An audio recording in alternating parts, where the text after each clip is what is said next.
নমস্কার, আপনারা দেখছেন ট্রাভেল নিউজ বাংলা সংবাদ ভ্রমণ বিনোদন সারাক্ষণ। পশ্চিমবঙ্গের প্রশাসনে তোষণ ও দমন নীতির অভিযোগ, অশান্ত ভবিষ্যতের আশঙ্কা।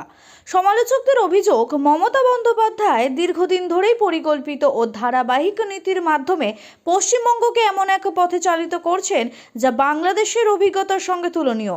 তাদের মতে তার উদ্দেশ্য এখন আর আড়ালে নেই। এই রাজ্যকে যেন কার্যত পশ্চিম বাংলাদেশের রূপ দেওয়ার চেষ্টা চলছে। যেভাবে বাংলাদেশে হিন্দু সম্প্রদায়ের ওপর হামলা ও নির্যাতনের ঘটনা সামনে আসে, ঠিক তেমনই পশ্চিমবঙ্গেও বর্তমান শাসনে তার প্রতিফলন ক্রমশ দৃশ্যমান হচ্ছে বলে অভিযোগ ওঠে। অত্যাচারের বিরুদ্ধে প্রতিবাদ জানালেই প্রতিবাদীদের বিরুদ্ধে পুলিশি লাঠিচার্জ, গ্রেপ্তার ও দমনমূলক পদক্ষেপের ঘটনা বাড়ছে বলে অনেকে দাবি করেছে। ভোট ব্যাংকের রাজনীতিকে প্রাধান্য দিতে গিয়ে আইন, ন্যায় বিচার ও প্রশাসনিক নিরপেক্ষতা ক্ষতিগ্রস্ত হচ্ছে এমন আশঙ্কাও প্রকাশ করা হচ্ছে। সমালোচকদের মতে রাজ্যে আইনের শাসন দুর্বল হয়ে পড়েছে, ন্যায় বিচার উপেক্ষিত, প্রশাসন পরিণত হয়েছে ক্ষমতাসীন দলের হাতিয়ারে।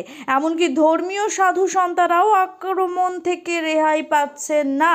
তাদের দাবি, এটি আর সাধারণ শাসন নয়, বরং তোষণ, দমন এবং রাজ্যকে অস্থিরতার দিকে ঠেলে দেওয়ার এক বিপজ্জনক রাজনৈতিক প্রক্রিয়া। এতক্ষণ দেখছিলেন ট্রাভেল নিউজ বাংলা সংবাদ ভ্রমণ বিনোদন সারাক্ষণ। বিস্তারিত খবরের জন্য পেজটিকে ফলো ও শেয়ার করুন।